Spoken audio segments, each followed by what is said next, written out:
always be here.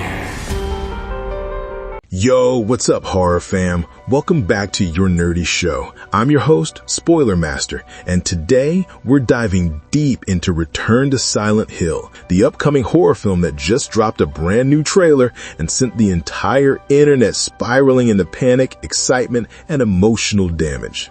If you haven't watched it yet, pause this video, go check it out, and come back, because we're about to unpack every single detail and why this might finally be the Silent Hill adaptation fans have been begging for since 2006. Let's get into it.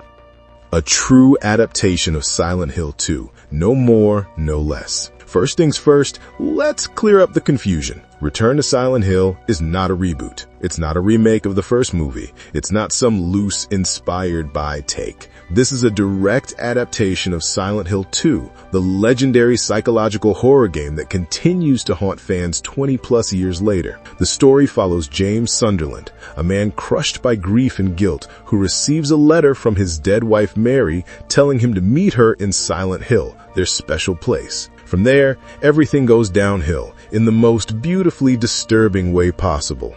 And steering this emotional horror roller coaster is director Christopher Gans, the same man who made the 2006 movie, still widely praised for its atmosphere, creature design, fog, and tone. Whether you love that film or not, there's no denying that Gans understands the feeling of Silent Hill better than anyone. He's been trying to make a proper return for over a decade, and he finally got the chance. The man is obsessed in the best way.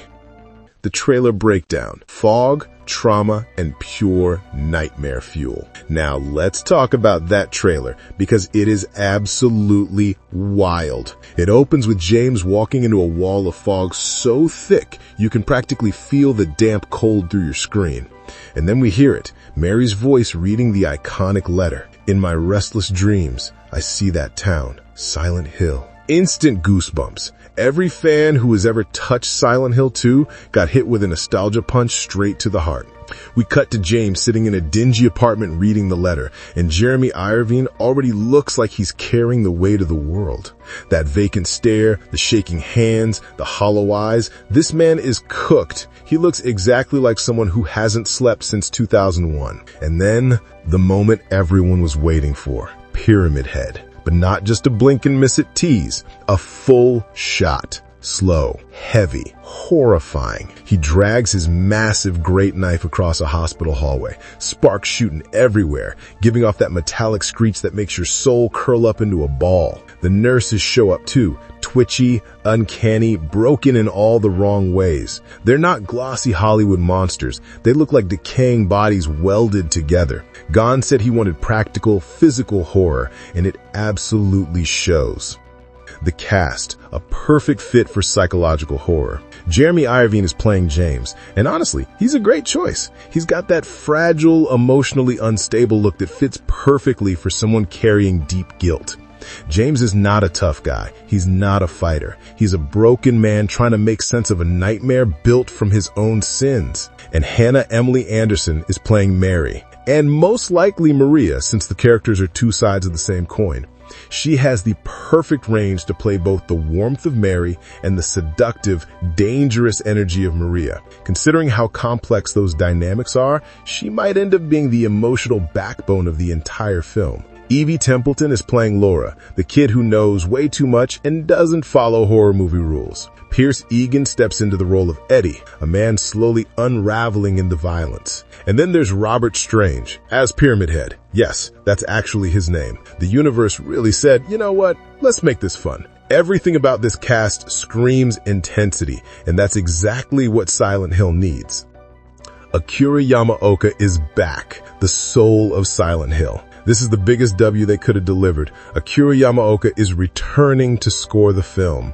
The legend behind theme of Laura, Promise, True, and basically every Silent Hill track that has ever made us stare at the ceiling in emotional pain. Gans literally said he wouldn't make the movie without Akira Yamaoka because the music is Silent Hill. And he's right. You can already hear hints of his style in the trailer. The industrial clangs, the eerie synths, the melancholy piano, the reverse samples that sound like your sanity glitching. If Akira Yamaoka is involved, the atmosphere is guaranteed.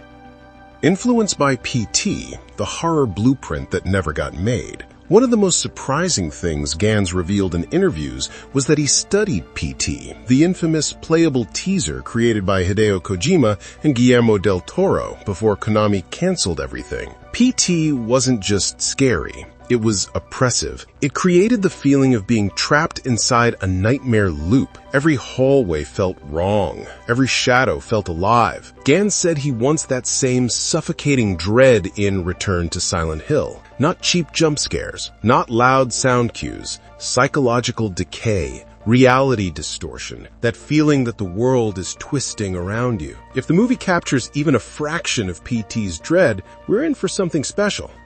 Silent Hill 2's story, a descent into personal hell. For newcomers, here's a quick breakdown of the Silent Hill 2 plot that the movie's adapting. James Sunderland receives a letter from his wife Mary, who died 3 years ago. The letter tells him to meet her in Silent Hill, a town they once visited together. But Silent Hill isn't a normal town anymore. It manifests the guilt, trauma, and darkness inside whoever enters it. As James wanders the foggy streets, he meets Maria, who looks exactly like Mary but acts totally different. Angela, a woman suffering from trauma and abuse. Eddie, who lashes out violently at everyone. Laura, a child who knew Mary before she died. But the monsters are the real stars. Pyramid Head exists purely to punish James. The nurses represent repressed desires. Other creatures symbolize suffocation, shame, rage, and grief. Silent Hill 2 isn't just horror. It's emotional horror. It's about guilt, denial, depression, the things we hide from ourselves. The movie has the chance to deliver something deeper than just creatures and fog, something that hurts in a meaningful way. Visuals and practical effects. A nightmare you can touch. This movie looks insane visually. The Otherworld sequences shown in the trailer feel ripped straight from the game. Rusted metal grates, blood pouring from ceilings, flickering lights, chains everywhere. Gans shot huge portions of this film in Germany using practical sets instead of digital environments. That's a huge win because Silent Hill needs to feel physical. Rust should look like rust. Blood should look like it's been dried for decades. Walls should keel like dead flesh. One shot from the trailer shows James walking across a metal floor while blood rain pours around him. It looks brutal, oppressive, and real. This is the type of stuff fans have been wanting for years.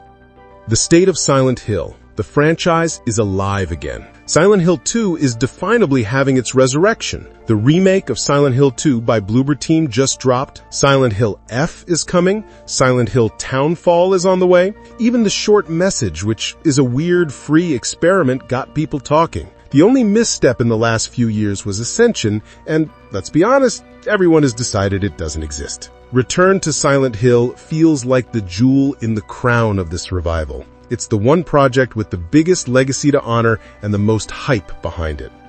Release date, winter horror vibes. Mark your calendars, January 23rd, 2026. A cold winter release. Dark skies, fog everywhere, depressing weather. The perfect Silent Hill mood. No streaming date confirmed yet, but expect it on VOD within a month or two because that's just how Hollywood works now. Will it be perfect? Probably not, but it might be the best yet. Adapting Silent Hill 2 is risky. The story is deeply psychological, the symbolism is complex, and the emotional weight is heavy. But everything we've seen so far screams respect. Christophe Gans loves this series. Akira Yamaoka is back. The cast feels right. The visuals feel authentic. The tone feels faithful. This might be the Silent Hill adaptation we've all been waiting for.